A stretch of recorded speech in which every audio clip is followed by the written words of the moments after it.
day in the life. Ancient Sparta versus Mohenjo Daro, clash of two worlds. Introduction.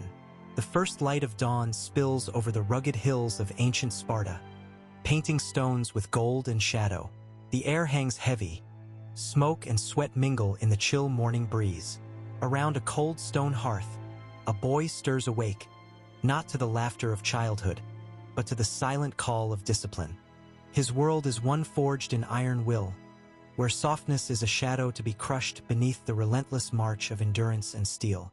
Thousands of miles away, by the great, patient banks of the Indus River, a different rhythm stirs the streets of Mohenjo Daro. Children splash in sunlit baths carved from stone. Artisans mold clay into vessels that will outlast empires. Merchants haggle beneath the cool shade of palm trees.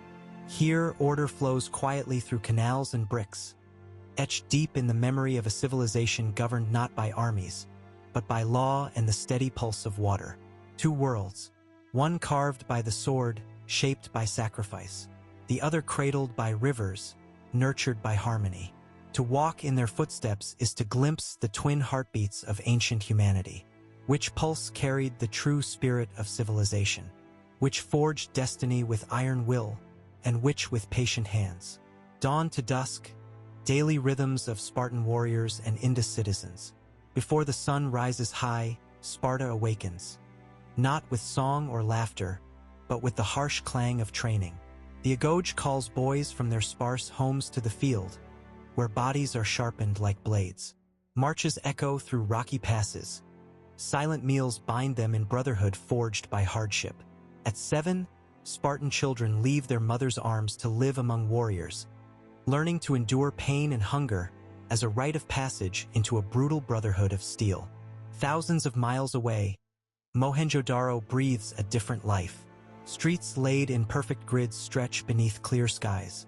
Drainage channels carry away the city's breath, keeping homes and markets clean. Women rise with the dawn, grinding grain or weaving fine cotton, while merchants prepare exotic goods for distant lands. Here, life pulses with the calm confidence of order and abundance, a dance of commerce and craft beneath palms and skies. In Sparta, scarcity tempers strength. In Mohenjo Daro, abundance fosters harmony. Yet both echo the values of their people, one a crucible of endurance, the other a testament to civility. Which rhythm would endure longer in the flow of time? Homes and hearths architecture as a mirror of values. Spartan homes whisper austerity. Simple stone walls, few comforts. These walls speak not of wealth, but of discipline. The heart of the city beats strongest in the Sicilia. Communal halls where men break bread and forge unbreakable bonds through shared stories and silent understanding. Here, the home is not a refuge, but a forge where loyalty is hammered and tempered. Mohenjo Daro's houses tell a different story. Multi-roomed sanctuaries open onto courtyards with private wells and baths. Bricks fired with care rise uniformly. Granaries brim with surplus grain. Families gather where cool water flows, and privacy and cleanliness are sacred rites. The Great Bath, a vast pool, waterproofed and immaculately built, beckons for ritual cleansing, a sacred space where body and spirit meet in quiet renewal. Sparta's homes speak of strength through simplicity, Mohenjo Daro's of comfort through order. Do these walls shape the spirit, or does the spirit shape the walls? Food and feasts, sustenance and social order. The Spartan table bears no feast, only survival. Black broth simmers dark and bitter. Barley cakes and olives fill simple bowls. Meals in the Sicilia bind soldiers together in ritual and discipline, masking social divides beneath a veneer of equality. Food is fuel for endurance, a mirror of their austere code. Mohenjo Daro's markets overflow with wheat, barley, pulses, and spices that whisper of far-off lands.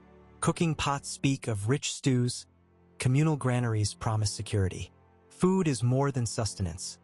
It is a celebration of connection, trade, and culture. Here, abundance reflects the complexity of a society bound by networks of exchange and trust.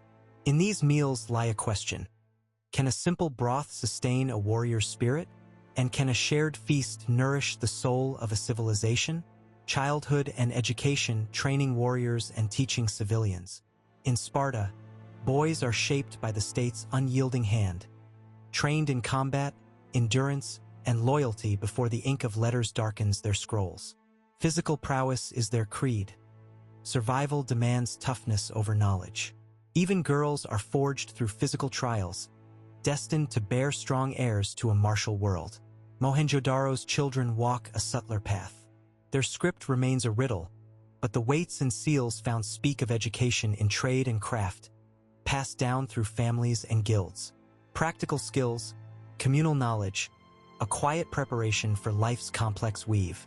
Spartan youth become warriors, their very identities bound to the state's military heart. Indus children grow within a web of commerce and community, learning tools for a different kind of strength. Is education a sword or a tool? Which builds a lasting legacy? Religion and ritual belief systems in two worlds. Spartan gods are forged in fire and war. Ares and Artemis demand sacrifice and courage. Rituals pulse with the rhythm of battle and purification. Military festivals uniting a city through shared devotion and fear. Religion is a call to arms, a forge for the soul of warriors. In Mohenjo Daro, spirituality whispers through ancient seals and fertility figurines, symbols of life cycles, growth, and renewal.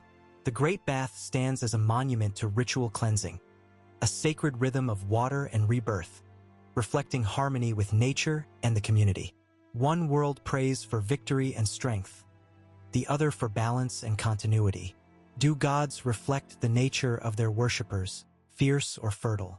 Social structure and governance, order amidst chaos. Sparta's hierarchy is rigid, a world where citizens stand tall above helots who toil beneath them. Power rests in elders and kings, balanced by assemblies but ruled by the iron fist of military elites. Loyalty simmers beneath this fragile order, a tension between control and unrest. Mohenjo-Daro's government is a mystery. No palaces, no temples, only evidence of careful urban planning. A decentralized order, perhaps egalitarian, shaped by consensus and design rather than force.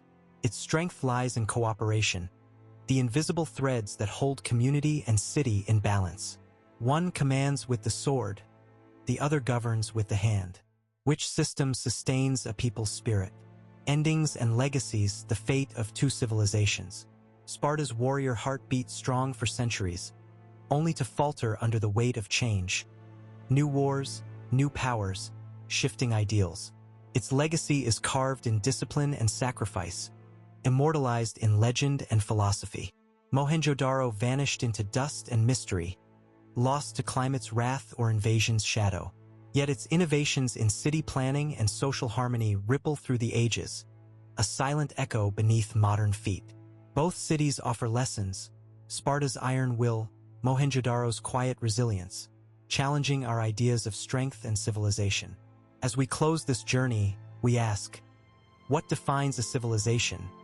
The sword that conquers, or the river that sustains? Conclusion: two worlds pulse with ancient rhythms, one carved by relentless struggle, forging warriors who defined honor through sacrifice and steel, the other shaped by patient rivers, crafting order from chaos in stone and flowing water. In battles and cities, discipline and dreams, our own civilization carries these echoes. To live a day in Sparta or Mohenjo Daro is to feel humanity's twin heartbeats, the fierce and the fertile, the tempest and the calm.